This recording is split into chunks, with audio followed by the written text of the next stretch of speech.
Hola, hola, muy buenos días, tardes o noches, depende de la hora en la que estemos encontrándonos en esta grabación. Estoy aquí para presentarles una materia que se llama Introducción a la Terapia Breve Estratégica. ¿Sale? Les voy a compartir la pantalla. Ahí estamos. Y vamos a empezar. Pues primero que nada por presentarme. Mi nombre es Nubia Quiroz Ramírez. Les he colocado una reseña sobre mi formación y mi experiencia profesional. Em, Le van a tener que hacer Zoom, yo lo sé, pero bueno, no quise dejar de colocar una tarjetita de presentación para ustedes, un teléfono de contacto, em, y un correo electrónico. Son bienvenidas las dudas, son bienvenidas las curiosidades, el interés de ampliar algo más, de ampliar algún tema. Y pues bueno, vamos a tratar de abarcar todo lo que más les funcione para esta asignatura. Mi formación de licenciatura es psicología. Soy maestra en administración de empresas. También tengo una maestría en psicoterapia familiar. La verdad es que por mucho tiempo se han acompañado estas dos áreas en mi vida desde muy jovencita, tanto la parte de organizar equipos de trabajo, reclutar y seleccionar personal, consultoría de negocios, con la parte de la docencia, la psicoterapia. Desde muy chiquita, diría yo chiquita, a los 20 años, tuve la oportunidad de empezar a trabajar en una clínica, de que el equipo de doctores me ayudaran, me acompañaran a irme formando. Y digo me acompañaran porque no había de otra más que estudiar, porque todavía no acababa la universidad, me estaba una maestra ayudando y de repente empezaron a caer los casos y en la clínica no se le dice que no. Entonces, pues tuve que empezar a irme pues especializando en diferentes áreas. Tomé psicología infantil y psicoterapia infantil por 11 meses, en un diplomado de 11 meses. También me tuve que formar en la parte de adicciones, terapia cognitivo-conductual para atención a adicciones. Tuve que a prepararme para todo lo que es la evaluación y poder sustentar un caso clínico con psicometría, con entrevista clínica, con psicodiagnóstico infantil. También en la época de la pandemia, pues tuvimos la oportunidad de estudiar 15 meses para graduarme como tanatóloga en el Instituto Mexicano de Tanatología. Bueno, elaboré un diplomado también sobre grafología y grafoscopía, que es para pues estudios de la personalidad a través de la escritura y la autenticidad de la firma, la rúbrica, para ese contraste de quién es el autor, de si es auténtica o no es auténtica. También, pues bueno, realicé la maestría en administración de empresas, dado que también estaba mi camino en el reclutamiento y en la consultoría, pero pues hubo que prepararse para toda la atención psicológica, de la cual soy encargada en la clínica desde hace 21 años, cumplo 21 años en agosto. Y pues bueno, entonces hubo que prepararse en terapia cognitivo-conductual, en logoterapia para la atención de la tanatología. También recientemente concluí la maestría en psicoterapia familiar sistémica y pues bueno, por demás en trastornos de ansiedad, en trastornos emocionales, hemos trabajado con trastorno de estrés postraumático. En los últimos años, sobre todo, hemos tenido que formarnos en tercera generación, terapias contextuales para tratamientos de trastorno límite de la personalidad. De pronto empezaron a haber un poco más de incidencia de estos casos. En fin, bueno, ya no les aburro más con esa parte. A él le pueden hacer un Zoom y estoy a sus órdenes en cualquiera de esos temas. En los fundamentos de la terapia breve, pues siempre es importante pasar por entender un poquito los orígenes. La terapia breve tiene sus raíces en Erickson, que él les va a sonar en la parte de la hipnosis. También tenemos a Bateson, él les va a sonar en la parte educativa, social, es un referente para esas áreas porque él sobre todo nos ofreció herramientas de comunicación y de pensamiento sistémico. De hecho, Václavic, que seguramente lo han visto en teorías de la comunicación, Bateson y Erickson formaron algo que se llamó la parte de la junta en la escuela de Palo Alto. Ellos, ustedes leen todo acerca de escuela de Palo Alto, teoría de los sistemas generales, teoría de la cibernética en primer orden, cibernética en segundo orden, todas esas teorías son el antecedente de la terapia breve, porque estamos hablando de terapia sistémica. Y es la terapia sistémica el antecedente de la terapia breve. De hecho, es como un estilo. Cuando alguien se prepara en terapia sistémica, le preparan en terapia estructural, pero en terapia de enfoque de Palo Alto, pero en Milán, pero en terapia breve centrada en el cliente, pero terapia breve estratégica, pero em, van haciendo una división. Ujú, de técnicas y cada uno resalta o se enfoca más en una cosa. Sin embargo, todos comparten que ven al individuo como parte de un sistema. Por eso comunicación fue clave en este modelo y también el pensamiento sistémico, que aportó Bateson y que afinó en la parte de comunicación Václavic, ¿vale? Estamos hablando del siglo XX, mediados. Y estos pioneros de que se dieron cuenta, ya les comentaba, no siempre se requería de un análisis profundo del pasado, sino sobre todo de lo que, de los procesos emocionales y mentales que componen al sujeto.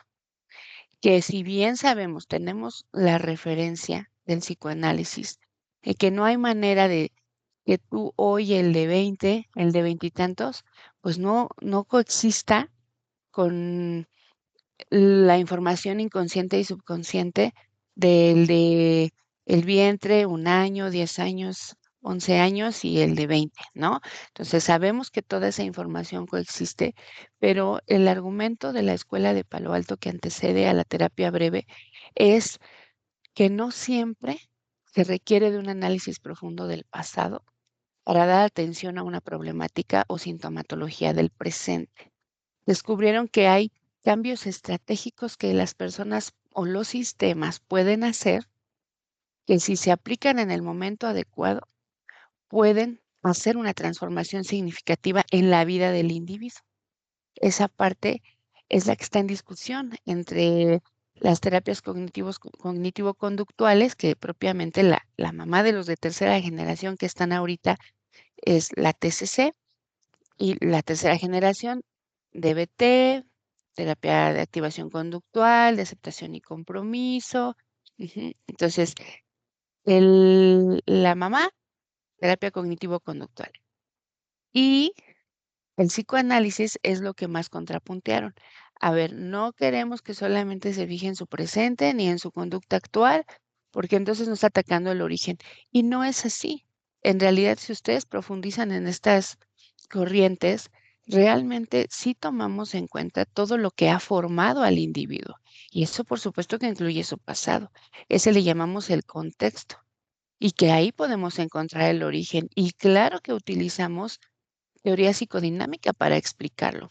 Sin embargo, nos interesa el cambio de conducta, nos interesa el cambio de creencias, nos interesa la reestructura de pensamientos y de hábitos y al final de la transformación significativa de la vida del individuo y de cómo la experimenta, porque en realidad ese es el planteamiento más interesante.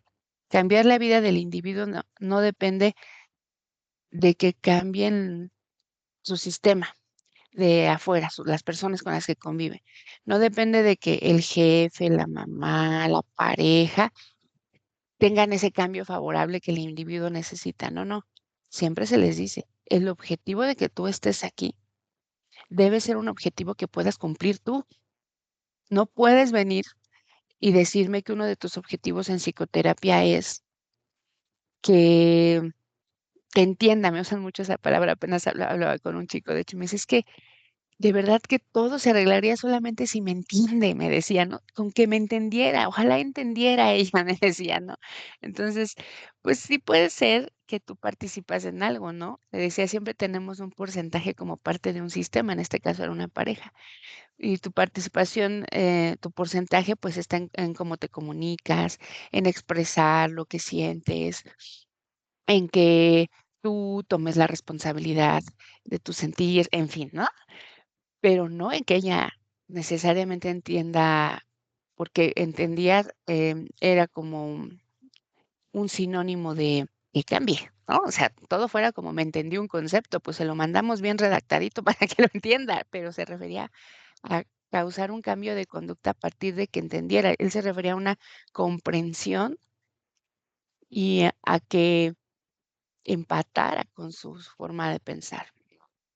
Y entonces más bien había que entrenar al sujeto en saber que supiera expresar muy bien lo que quiere que se entienda, más tomar responsabilidad de su parte y el resto tendría que dejar que la otra persona se hiciera cargo y él tomar una decisión a partir de la realidad, ¿no? Entonces, esta es la parte en la que se concentra también la terapia breve estratégica. De hecho, es muy bonita porque dirán ustedes, si yo tenía formación en terapia cognitivo-conductual, ¿qué hacía yo en psicoterapia familiar sistémica? Bueno, pues es que es un mundo maravilloso, se los recomiendo no perdérselo, porque justo permite tomar técnicas de diferentes enfoques, sin llegar a la práctica ecléctica, que es tan mal vista, por cierto, por los psicoanalistas, pero la práctica ecléctica es como agarro, hago plan terapéutico, pedazos de todos lados, justifico de donde pueda. No, eso en realidad no está muy bien visto porque tienes que tener una visión un poco más congruente, ¿no? Sin embargo, la terapia breve y la sistémica sí aceptan que depende de la situación que te plantea tu paciente, tú puedas hacer una intervención humanista para crear un nivel de conciencia, para crear una adherencia al tratamiento, para romper resistencias en la terapia y después en la parte de la reestructuración cognitiva, terapia, bueno, herramientas muy similares a las de la TCC y a la hora de la ejecución, la práctica y al aprendizaje significativo, que le llamamos la psicoeducación, pues entonces también puede llegar a aceptar técnica de esta de tercera generación, ¿no? Evidentemente tienes que estar bien entrenado y por eso hay que estudiar la parte de ser un psicoterapeuta, un psicólogo clínico, independientemente de tu carrera, ¿no? Aparte de hacer tu licenciatura en psicología, ¿sale? Entonces, bueno, esto es para que me comprendan un poquito de dónde viene, qué elementos fue los que se fue enriqueciendo esta terapia breve o fue armándose. Ujú.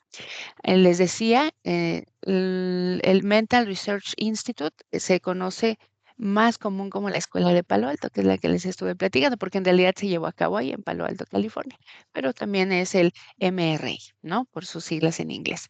Entonces, les decía que Paul Vaslavic también hizo su aportación. También van a encontrarse nombres como Wickland y como Fish. En muchas lecturas que tienen que ver con terapia breve van a ser nombres conocidos porque ellos tomaron las ideas de Erickson de comunicación y con Vaslavic hicieron una teoría más específica para crear herramientas. ¿Vale? Aquí les dejo una liga de un documento, es un artículo, una publicación que les amplía toda la parte de la historia y los orígenes de la terapia breve estratégica. ¿Vale?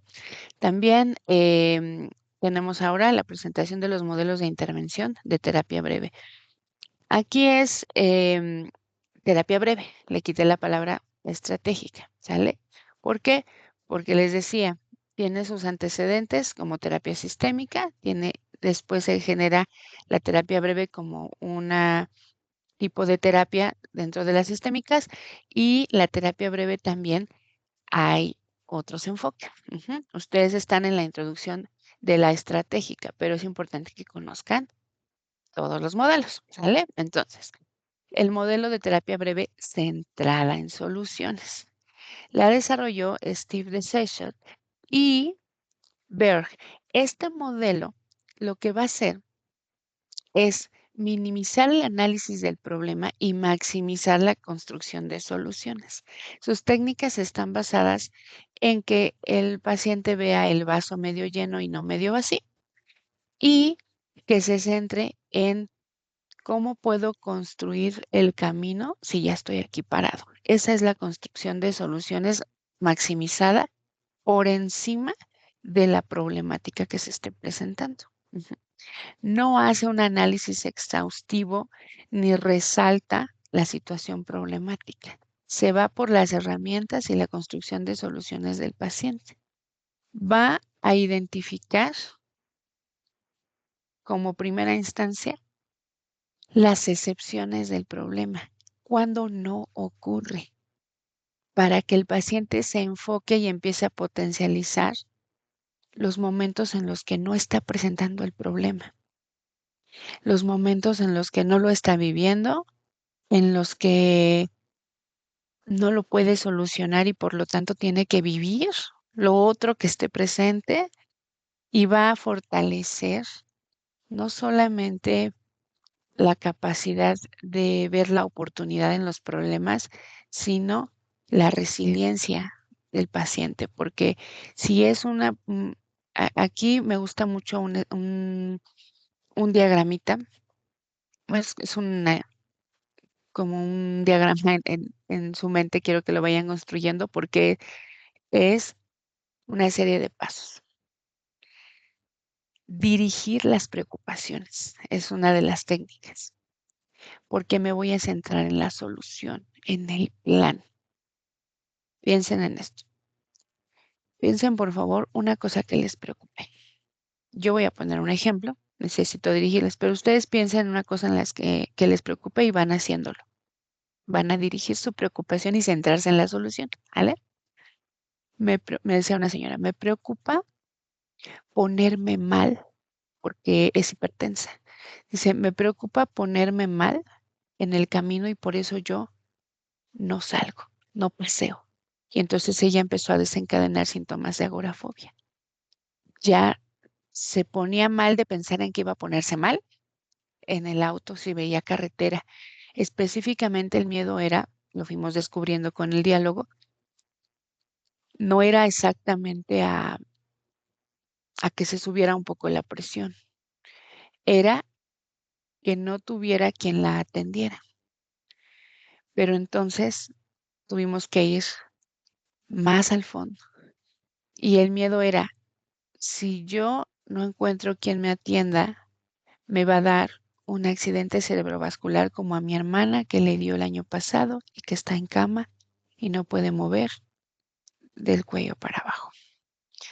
Entonces ella tenía una situación inconclusa y era, tengo un miedo relacionado a un profundo dolor que tengo por mi hermana que generó una fobia y en ese momento mi problemática es, tengo mucho miedo y no salgo. ¿Y por qué él no salgo? Lo agrego, porque en realidad llegó no diciéndome esto. Esto lo descubrimos. Ella, su motivo de consulta decía que era que peleaba mucho con su familia y de ahí descubrimos que no le tenían paciencia y no le tenían paciencia porque ya no quería salir a ningún lado y no quería salir a ningún lado por el miedo. Y entonces empezamos a centrarnos en la preocupación y ahí va el esquemita mental que les digo. ¿Qué te preocupa? Ponerme mal en la carretera y que no haya quien me atienda. Luego tienen que hacerse la pregunta. ¿Es algo real que en este momento está sucediendo o es algo que podría suceder? Primero distingan esas dos. No, pues es algo que podría suceder. Ah, ok, si solo podría suceder, entonces vamos a cambiar de foco. En ese momento que tú estás pensando en eso, tienes que aclararte. Podría suceder, pero no está sucediendo en este momento. Ok, y la siguiente pregunta mental es, ¿puedo hacer algo o no puedo hacer algo? Sí, sí puedo hacer algo. Ah, ok, ¿tú qué puedes hacer? Bueno, pues yo podría llevar mi pastilla. Yo podría tratar de tranquilizarme y ahí le enseñas cómo. y ella practica bien bonito la respiración consciente y la terapia focal, ¿no? Donde vas contando hasta los puntos de una cortina si es necesario, hasta las rayitas de una libreta. Ujú. Y vas conectando con tus sentidos de otra manera. Entonces, es darle herramientas, es que ella vaya preparada, porque no podemos decir que es un miedo irracional, dado que es hipertensa. Tiene que llevar su medicina, eh, practicar respiración consciente, terapia focal, y después es, ok, si sí puedes hacer algo y ya hiciste un plan, que el plan debe incluir qué vas a hacer, cuándo lo vas a hacer, cómo lo vas a hacer, con qué lo vas a hacer. Cuando ya tienen todo su plan, entonces le puedes decir, en ese momento que te estás preocupando, es algo que vas a solucionar en ese momento, que lo vas a llevar a cabo, que ahorita tienes que tomarte la pastilla, respirar, atención focal. Y entonces me dice, no siempre. Claro, pues porque no todas las veces que estás preocupada en realidad necesitas la pastilla, la respiración consciente, a veces solo necesitas cambiar el foco. Y entonces diriges tu preocupación aún vengo preparada, ahorita voy a ver los árboles y a contarlos, ahorita voy a platicar con mi familia, ahorita me voy a dar un masajito en los pies, me voy a tomar una siesta. Puedes cambiar tu foco porque tienes un plan y porque todo lo que puedes hacer ya lo hiciste. Y porque además es una situación hipotética, podría suceder, pero no es real. En ese momento está en tu mente, no es real y está sucediendo otra cosa. Entonces, todo ese plan rediriges y te concentraste en la solución y es una terapia breve, ¿sale? Entonces, claro, no se confunda breve con esa única sesión donde abordamos esto. Obviamente hubo una conversación, una contextualización y seguimos trabajando técnicas centradas en la solución, su tranquilidad, su manejo de presión, porque cuando se ha subido, hemos tenido unos éxitos bien bonitos, cuando se le ha subido la presión, eh, ha logrado incluso en su casa no necesitar la pastilla. Ella se toma unos minutos, toma su terapia, su respiración consciente, todo, y duerme muy bien y se está tomando la presión y está estabilizada, ¿no? Entonces es muy padre cómo ella ha logrado centrarse en la solución y no en la subida de presión o la problemática o no en su miedo. Ujú. Bueno, ese fue el ejemplo en terapia breve centrada en soluciones. También tenemos terapia breve sistémica, y se llama sistémica porque va a tomar al individuo como resultado de la dinámica de un sistema. La familia, la pareja, el trabajo, no va a extraerlo como único responsable, por así decirlo, o como si todo fuera resultado solo de sus decisiones individuales, sino que es alguien influenciado por el lugar en donde se desenvuelve y los vínculos más cercanos. En este caso suele ser familia, pareja, trabajo, amistades. Ujú. Entonces, este enfoque eh, va sobre la premisa de que cuando tú mueves algo del sistema, lo demás está influenciado, todo cambia, todo el sistema. Ujú. Y en este caso se concentra en la parte de la comunicación y de cómo son los vínculos, la relación entre las partes del sistema. Entonces está muy padre porque para que vean que sí toma en cuenta la historia, ¿no? Tienes que conocer obviamente un familiograma, y si el tema que más le atañe ahorita es algo en la oficina, pues haces su sistema con el organigrama. A ver, cuáles son tus compañeros, cómo se relacionan, qué vínculos has formado, todo el tiempo que lleva ahí, todo lo que tiene que ver, tienes que entender al trabajo, a la oficina, a su equipo de colaboradores como su sistema, como si fuera una familia, pero su trabajo. Si el tema es de pareja, también encárgate de entender el sistema de él y el de su pareja, y entonces poderse concentrar en cómo el funcionamiento y las características de su sistema están influenciando en cómo se siente y en lo que hace. Ujú. Eso está padrísimo porque es como una pirámide. Miren, les voy a enseñar. Ujú. Voy a abrir para hacer un dibujito aquí. Mira, mm, es una pirámide. Y entonces nosotros le vamos a explicar a la persona que aquí abajo está, se parece a la de Maslow, pero no es. ¿Vale? Entonces le vamos a enseñar que aquí abajito tenemos algo que se llama ambiente. Y luego aquí arribita tenemos algo que se llama conducta o su conducta. Y luego más aquí arribita tenemos sus emociones. Y más aquí arribita tenemos sus pensamientos y creencias. Ujú, ahí voy. Sus pensamientos y creencias. Ujú. Y hasta acá arriba tenemos el intelecto, ujú, que son sus funciones ejecutivas, capacidades y conocimientos. Ujú. Entonces, vean cómo le vamos a explicar que él es producto de un sistema, tanto sistema personal como creencias, emociones, intelecto, como un sistema social, como es el ambiente. Entonces, en el ambiente es todo lo que está sucediendo a su alrededor y sus sistemas. La conducta es lo que hace dentro de ese ambiente. Las emociones es cómo se sienten, los pensamientos y creencias es cómo interpreta todo lo que está sucediendo dentro de él, en sus emociones y con su conducta y en el entorno, que lo hace a través de todo esto, de sus capacidades intelectuales y sus conocimientos. Incluso hay creencias que están sustentadas por pensar que lo que conocen es todo lo que hay, ¿eh? Está bien interesante. Mire, vean, si la persona cree que el problema está en su entorno, en el ambiente, tú le vas a decir, vamos a describirlo. Descríbeme tu ambiente, tu sistema, todo.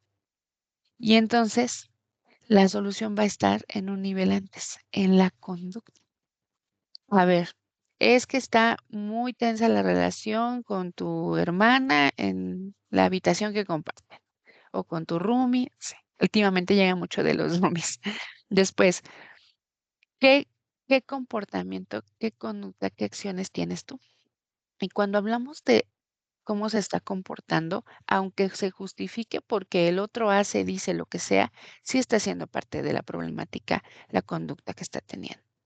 ¿Qué puedes modificar? Es decir, ¿qué puedes hacer o dejar de hacer para tú influir en ese ambiente? Aunque no lo cambies todo, pero sí lo influyes. Ah, pues es que podría dejar de azotar las puertas o dejar de estar a la defensiva todo el tiempo. Ah, muy bien. ¿Cómo vamos a hacer que dejes de azotar puertas y estar a la defensiva todo el tiempo? Nos vamos a ir un nivel arriba en las emociones. ¿Cómo te sientes que te has estado portando así? Y ahí hablamos, validamos emociones, está bien padre. Y damos herramientas de gestión emocional, de gestión de estrés, en fin. Y luego nos vamos a pensamiento y creencias.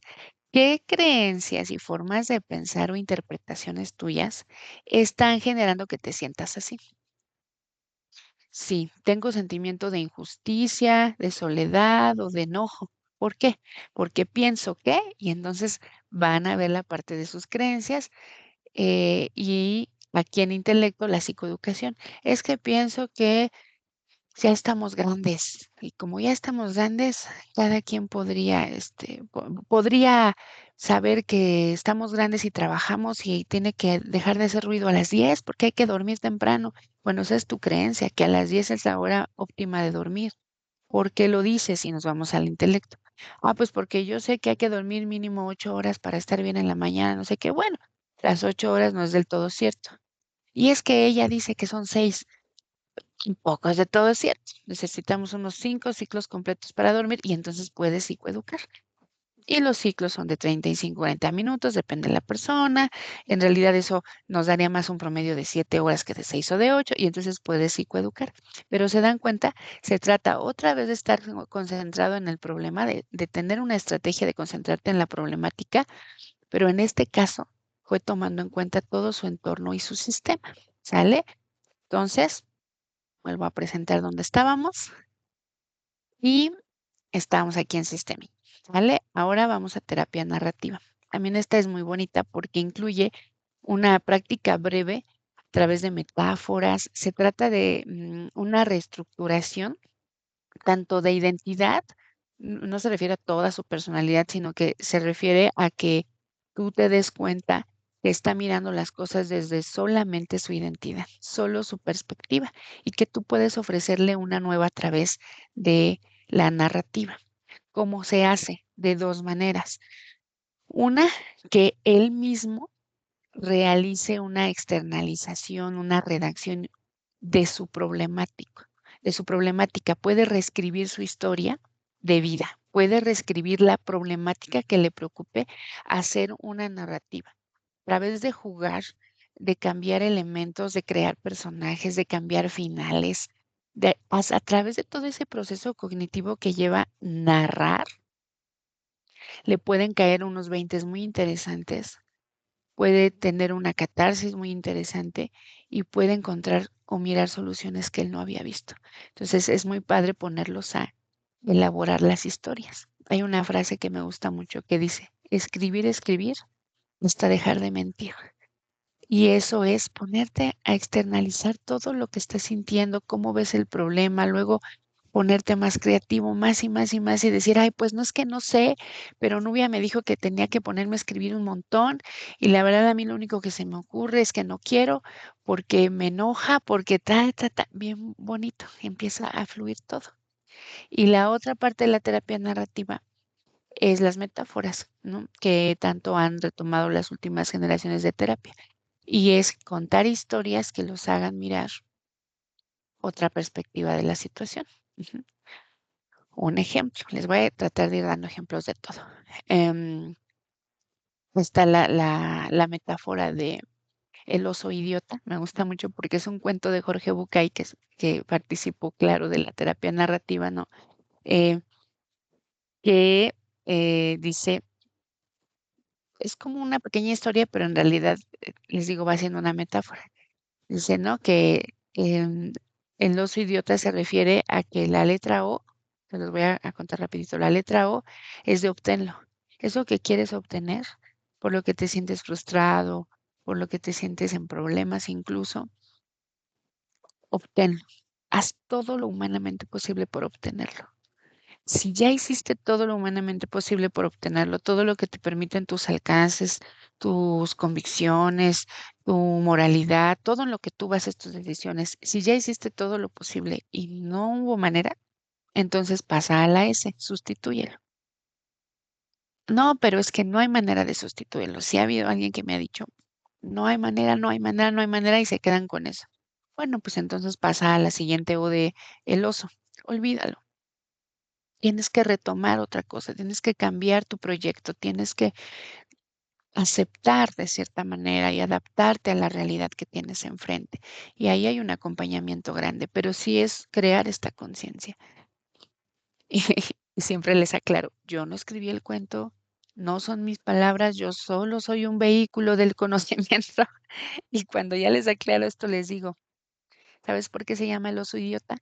Porque el que ya hizo todo lo humanamente posible por obtenerlo no lo puede sustituir y no lo olvida, es un idiota, ¿no? Entonces, pues trata un poco de meter el humor, la narrativa, la reestructuración cognitiva, hace muchas cosas muy padres la narrativa cuando se usan los cuentos como terapia, ujú, y las metáforas.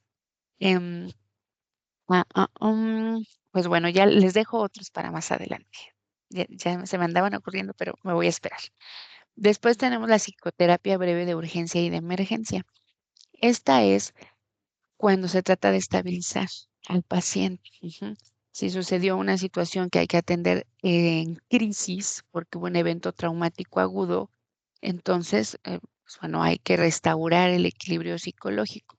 No es un tratamiento que vaya a quedar ahí y que soltemos a los pacientes. En realidad se estabiliza y cuando está listo, tomamos decisiones clínicas.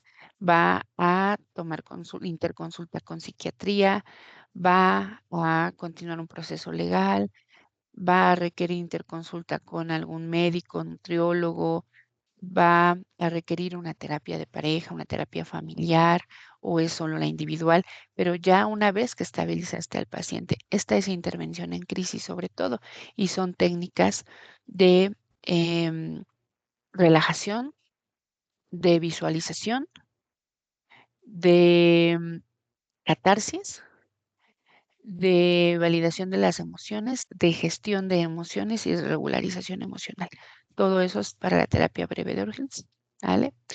La terapia breve estratégica, que es sobre la que ustedes están en esta materia.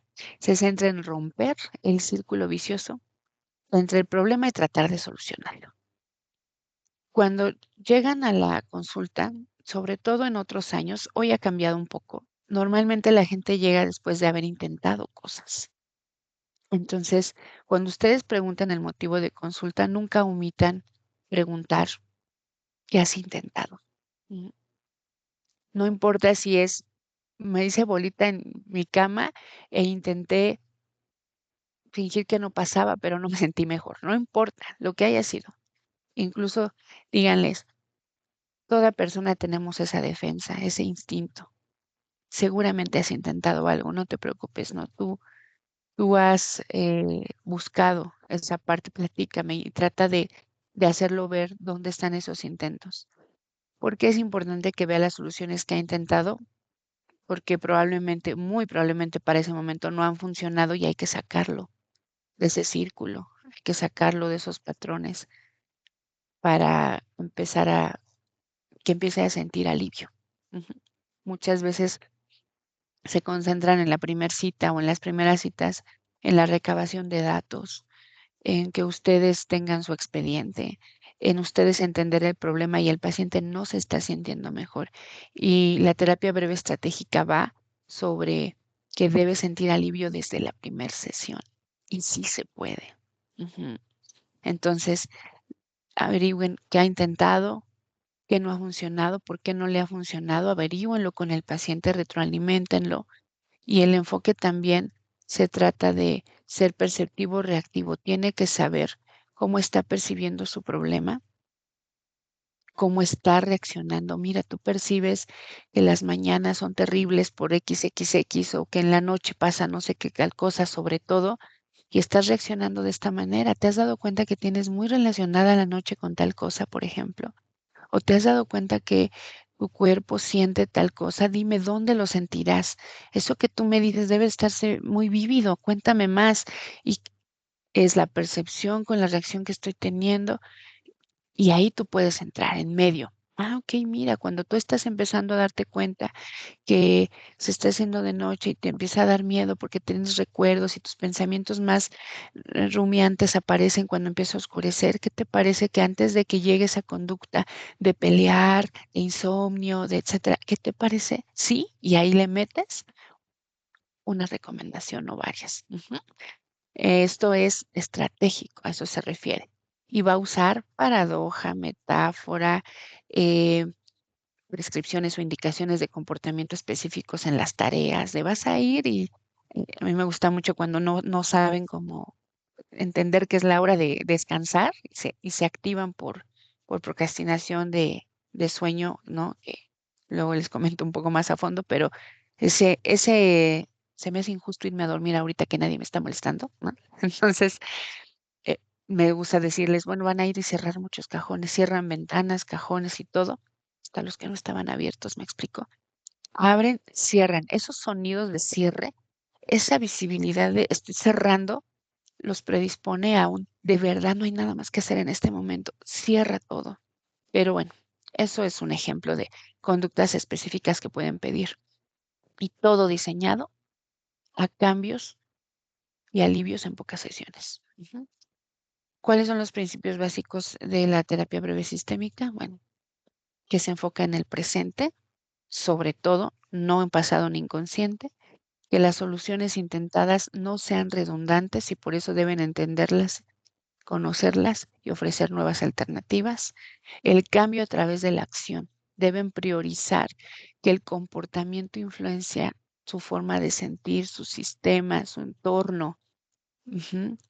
Y ese sustentado por sus emociones y sus pensamientos. La percepción que está teniendo en estos momentos de la problemática está generando emociones que generan ciertos comportamientos. Su visión sistémica, tú eres parte de un sistema. Y también si cambias algo del entorno del sistema te va a influenciar.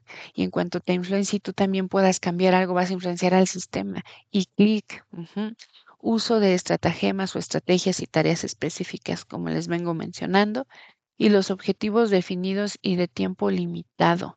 Normalmente es de 10 a 20 sesiones. ¿Se puede hablar de iniciar un proceso nuevo? Sí, pero eso que te trajo como prioridad sí debe haber sentido alivio en 10 sesiones, porque si no estamos hablando de una posible canalización o cambio de estrategia o incluso de enfoque, ¿sale? Em, las interconsultas y todo lo que uno debe agregar para llegar a la solución. Ujú. Las teorías de la terapia estratégica. Vamos a ver conceptos clave, vamos a ver comunicación y hábitos.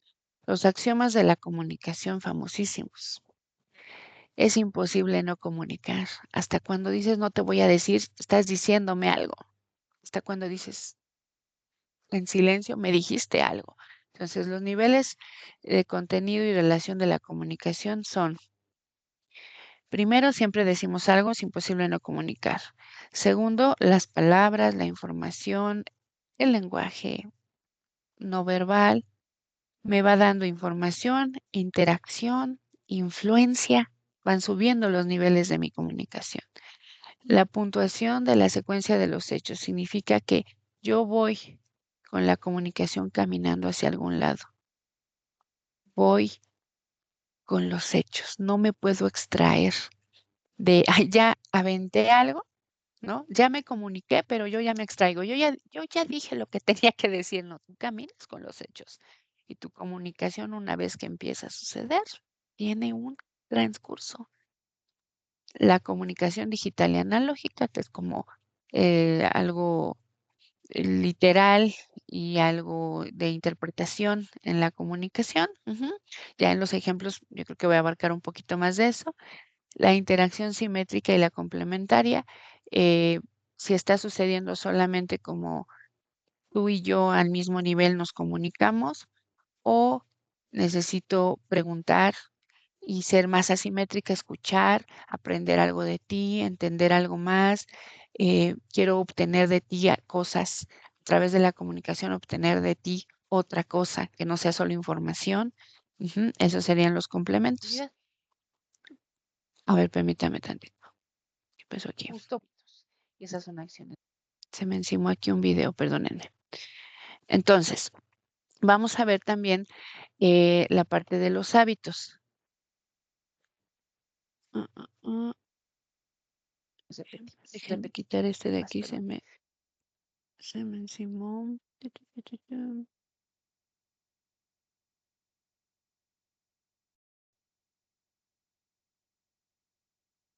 Ahí está, me parece que ya lo voy a poder decir yo. Entonces, no sabía que me quedaba aquí mi fotito. Pero bueno, vamos a hablar también de los hábitos. Que me regreso un poquito. Mm, ahí está. Los hábitos como un proceder especial, una forma en la que te conduces. Una frase que me encanta que tiene que ver con hábitos es, tu repetición es tu reputación. Eso que repites genera una reputación contigo y con el otro. Entonces, cuidado, revisa cuáles son tus hábitos. Tienes que revisar en tu paciente cuáles son sus hábitos. Y en las ciencias de la salud hablamos que es cualquier conducta repetida regularmente que requiere de un pequeño y a veces ningún raciocinio porque se hace justo porque lo automático. Viste, ok, aprendizaje vicario. Perdón. ¿Saben qué? Déjenme entrar a quitar eso. Porque si no nos va a estar dando lata. Ahí está.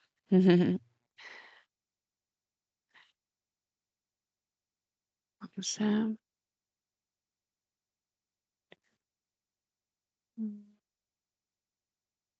Pero bueno, ¿qué les parece si mientras lo quito les sigo platicando, ¿sale? Entonces, de los hábitos, ¿cómo se adquieren? Son resultado de repeticiones, como decíamos. Es un resultado de que fueron actividades que tú estuviste repitiendo, ya sea porque lo viste en el aprendizaje vicario o bien porque era tu fin lograrlo. Y entonces adquiriste ese aprendizaje para volverlo un hábito. Ujú. Hay hábitos físicos, afectivos, sociales, morales, intelectuales. Los físicos, pues tienen que ver con el cuerpo, ¿no? Con las necesidades primarias. Los afectivos tienen que ver con los vínculos, tus afectos literal, tus sentimientos. Los hábitos sociales tienen que ver con la etiqueta, los protocolos, la convivencia, relaciones interpersonales.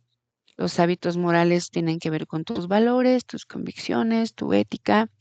Los hábitos intelectuales con tus conocimientos y para qué los usas, cómo los usas y tus funciones ejecutivas, que son atención, memoria, aprendizaje, etcétera, etcétera. ¿Sale? Dice aquí, cuando dices algo en el grupo de WhatsApp y por tu culpa todos empiezan a pelear. Ese es un mal hábito, ¿no? Solo les puse unas referencias aquí porque, pues, justamente hablamos de comportamiento, ¿no? Nada más por eso. Después, esta imagen, cómo me gusta. De esta sí voy a hablar un poquito. Aquí hay hábitos. Piensen que esta es una familia o un equipo de trabajo o puede ser hasta una relación de pareja si quitamos a varios individuos, si no es poliamorosa, claro, o si no es una relación abierta, ¿verdad? O si no es una relación en B, etcétera. Ese es otro tema, pero pensemos que si es una relación de pareja puede ser un individuo y cualquiera de estos puede ser la pareja. ¿Ya vieron? O puede ser la familia o el equipo de trabajo. Esta es bien bonita. Cuando noten que alguien no se está dando cuenta de que se interponen los objetivos como este de café, o finge que hace pero no hace como este que se subió a la rueda y es una carga, o este que de azul cielo que tiene muy buenas intenciones, se ve bien buena onda tratando de ayudar, pero realmente no está ayudando, o este de verde que de plano se tumbó a que alguien más se haga cargo. Y tu paciente puede ser este también. Jala, jala, jala, jala, trata, trata, porque yo puedo, porque yo tengo que poder. Está bien padre, ¿no? Muy bien. Después tenemos este, que es el idóneo.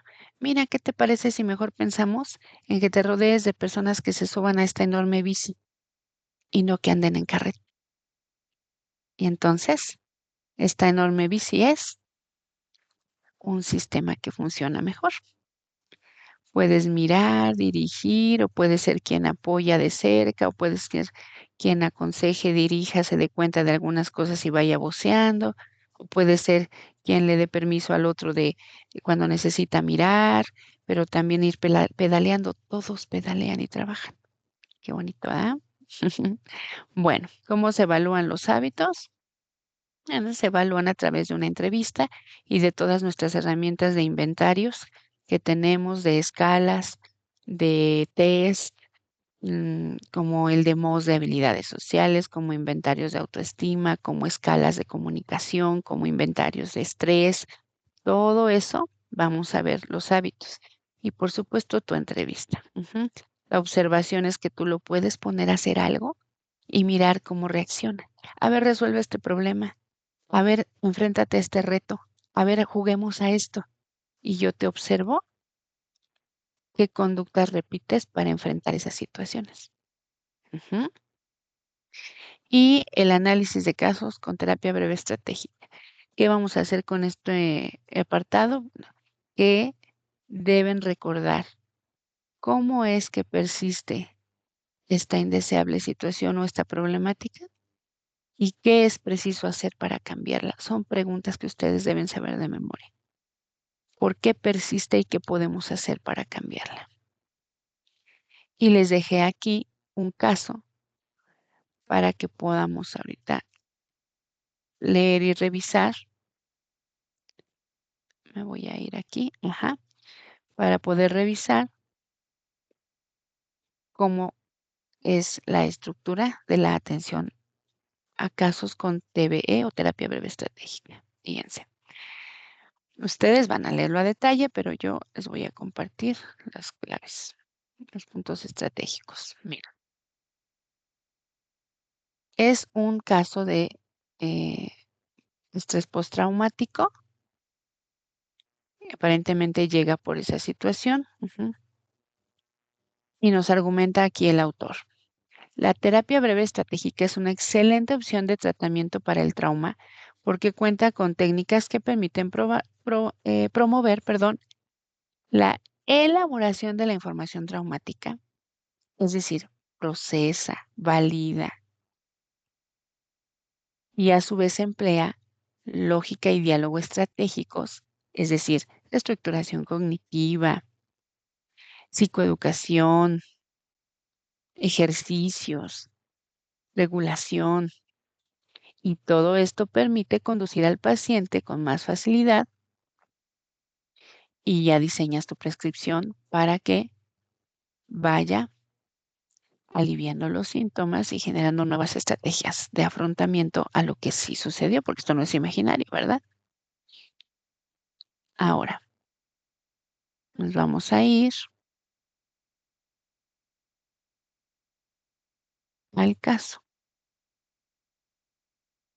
Consultante mujer de 42 años, a quien denominaremos M, es casada, madre de un niño de 6 años, vive con esposo e hijo. Trabaja en un negocio de publicidad con su esposo, participa en elenco de danzas en sus tiempos libres. Aquí viene nombre, la ciudad de Lima. Estudió administración y presenta problemas de pareja en la actualidad. Piensa en posibilidad de una separación. Descripción del caso. Busca ayuda por ansiedad. Se presenta varias veces a la semana. Síntomas que incluyen opresión en el pecho, malestar en el estómago al despertar, falta de aire, debilidad, dolor en la nuca y en la cabeza, siendo que este dolor en la cabeza se asocia con la posibilidad de tener una enfermedad grave como tumor cerebral o derrame cerebral, es decir, está presentando síntomas de lo que antes se llamaba hipocondriasis y hoy llamamos miedo a la enfermedad. También presenta temor a encontrarse en lugares donde no puede recibir ayuda como les comentaba de la presión, pero miren, es bastante común. En caso de que pierda la conciencia, producto de su ansiedad, por lo que le resulta difícil salir de casa o consultas odontológicas, tomar un taxi sola o hacer trámites. Es decir, quiero que vean que ya está empezando a tener afectaciones su vida cotidiana. Y depende del grado, pues se toman decisiones de interconsulta psiquiátrica o no. Se está impidiendo incluso ya funcionar para el trabajo, el cuidado de su hijo, etcétera. Pues bueno, si requeremos una estabilización y opinión del psiquiatra y si no, podemos empezar con la intervención breve.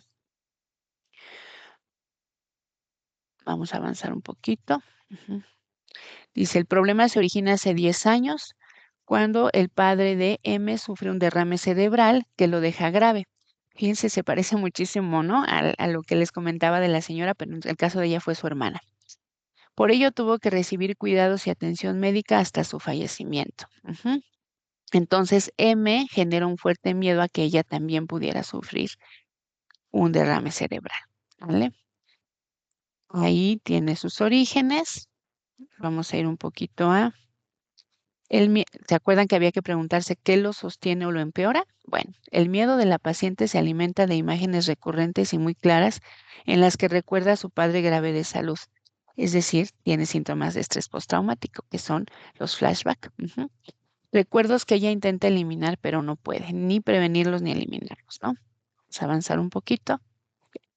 Por otra parte, el miedo a perder el control se manifiesta con mayor intensidad en circunstancias en que M interpreta que puede pasarle algo malo y no tendrá a alguien que pueda brindarle ayuda. Y dice M, hace un año volví a psiquiatra por la ansiedad que sentía. Me medicaron por 6 meses pero yo misma lo dejé. Eso es algo bien común, porque el psiquiatra me dijo que tome una pastilla adicional y me dio mucho miedo. Resistencia al tratamiento, a quienes necesitan un poquito de psicoeducación y también de alternativas. Ujú. Entonces, ella buscó flores de Bach, meditación e infusiones relajantes que le ayudaron un poco, pero siguió en ansiedad. Adivinen por qué. Porque no tomó psicoterapia, solamente fue la parte de psiquiatría. Ujú. Entonces, nos vamos a ir a un poquito más para acá.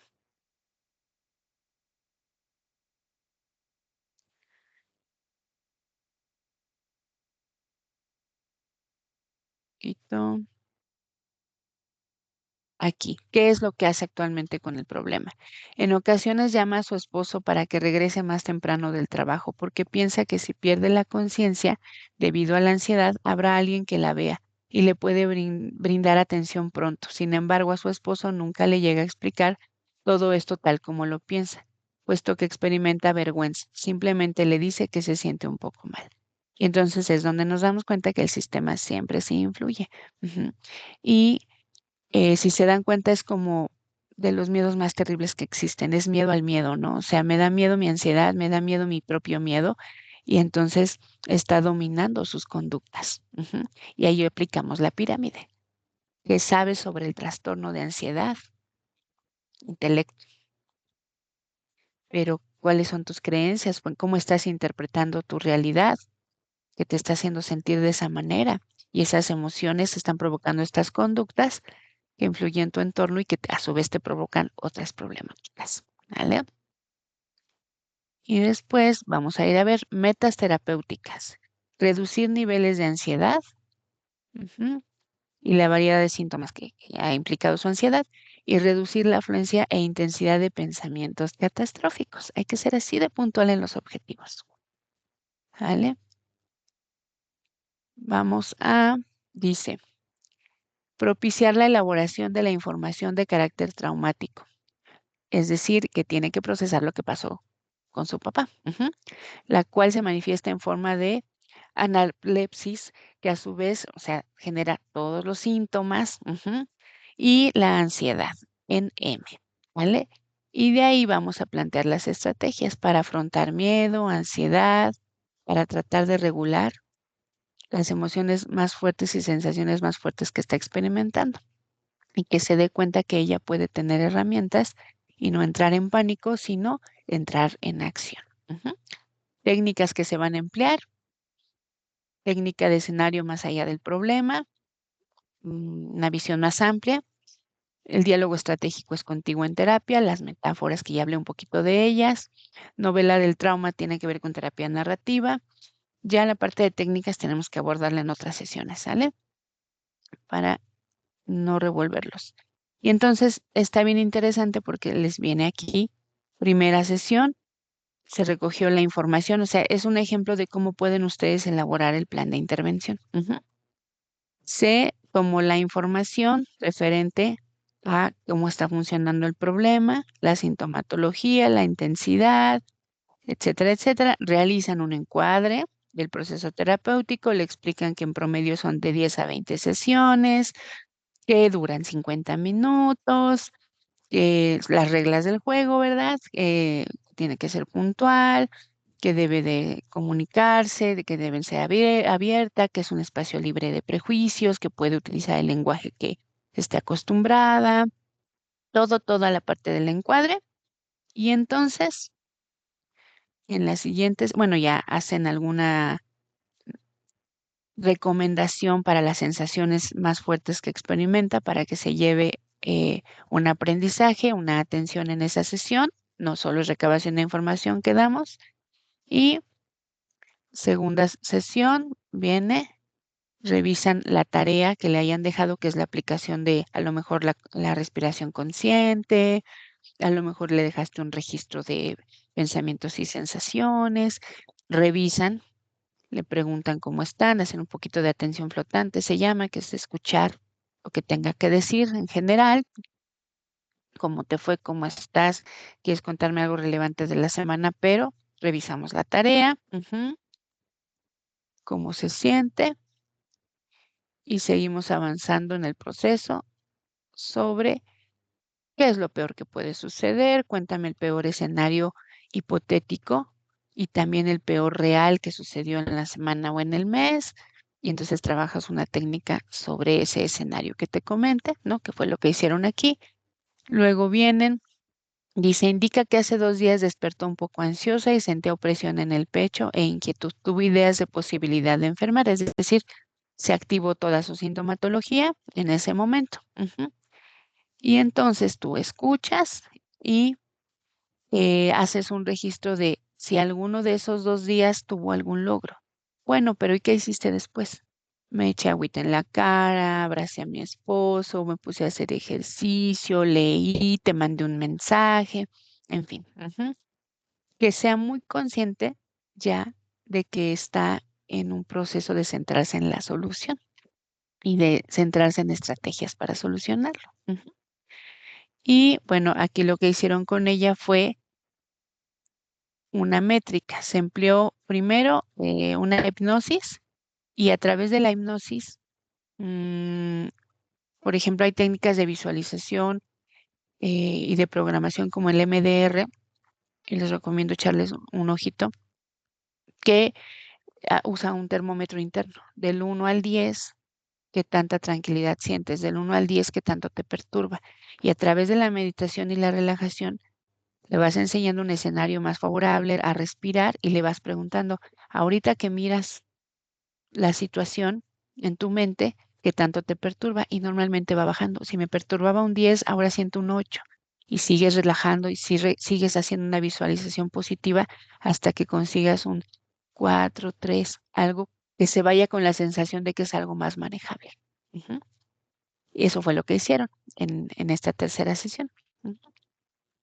En la cuarta, realizaron hipnosis de nuevo, un escenario futuro, visualizaron el futuro, visualizaron su miedo y su ansiedad, pero le dejaron programada con mucha insistencia, que es lo que hace el MDR, una consigna o instrucción, una autoinstrucción. Y fue, vivir acelerada me predispone a experimentar ansiedad. Soy calmada, soy tranquila, vivo el momento, voy paso a paso. A mí me gustan las frases cortas como voy paso a paso y enseñarles a respirar y que el autodiálogo sea con una frase corta, que incluso pueden tener visible en el tocador, el celular, algunos hasta se lo escriben en la manita. ¿Vale? Después utilizaron en la quinta sesión un poco de catarsis o descarga y una prescripción de escribir todos los días las escenas que suele imaginar. Vamos a sacar de aquí, esa es parte de la terapia narrativa, les decía en la novela de trauma, esa técnica es todo lo que está aquí en mi mente lo voy a sacar en un papel y ya no me va a perseguir. Debe tener claro que lo que arrojamos en el papel se queda en el papel y que todas las veces que tenga la necesidad de complementar porque aparece una fantasía nueva, tome su libreta y lo complemente todo lo que quiera, pero se va al papel, ¿vale? Después utilizaron intercalar la escritura, un día escritura respecto a escenas de enfermedad grave, los peores escenarios que se imagina, y el siguiente día respecto a una situación de angustia o ansiedad desbordante en situaciones cotidianas. Es decir, va a empezar a comparar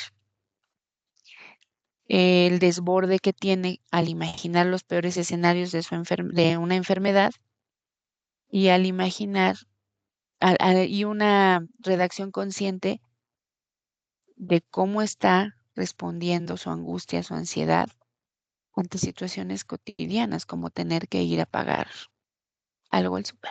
Ujú. Por eso tienen que hacer esa comparación. Un día escriben de una cosa, de un escenario, y al otro día de una situación cotidiana. Ese me gusta mucho. Ujú. Y también hicieron la metáfora, ¿no? De sobre caminar sobre carbones calientes, que es una técnica que una metáfora que les voy a comentar más adelante. Y también en la séptima sesión tenemos, mm, mm, déjenme ver dónde está esta parte. Aquí está.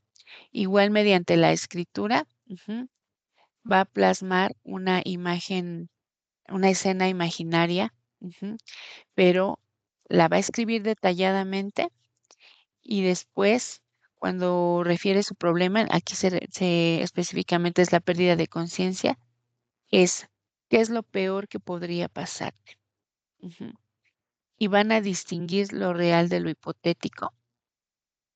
Es también como en la práctica de visualización, qué tanto te perturba, qué tanta es la ansiedad, ujú, del 1 al 10. Aquí experimentó un 9-10, ujú, después de escribir del miedo.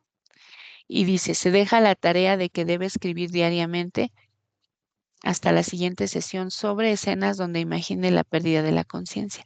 Vamos a ir específicamente ya a ese miedo. En este caso eso hicieron. Aquí la verdad yo complementaría, no deje, bueno, en mi recomendación es que no dejen la tarea solo la parte narrativa. O sea, aquí sí ya le estás pidiendo que se concentre en el síntoma que más bien en el miedo que le genera más síntomas, debes darle una instrucción de alivio, ¿sale? Pérdida de la conciencia, pero haces un minuto de respiración consciente, haces un autoabrazo con música de relajación, pero lo haces acompañada, pero algo. Ujú. Entonces, pues bueno, sea súper, súper, súper interesante. Quiero que terminen de revisar la octava, la novena sesión y que lean los resultados, porque realmente se tiene un avance de reestructuración cognitiva y de sensación. Por supuesto que debe haber un mantenimiento, pero para poder seguir regulando los síntomas, pero es súper interesante cómo se encuentran los avances de manera breve. ¿Sale? Muy bien. La próxima sesión vamos a abordar técnicas de evaluación, empezando por anamnesis y escalas y cuestionarios. Espero que les haya sido de mucha utilidad toda esta introducción, que haya quedado claro por qué es terapia breve estratégica. Nos estamos encontrando en la siguiente sesión. Bye bye.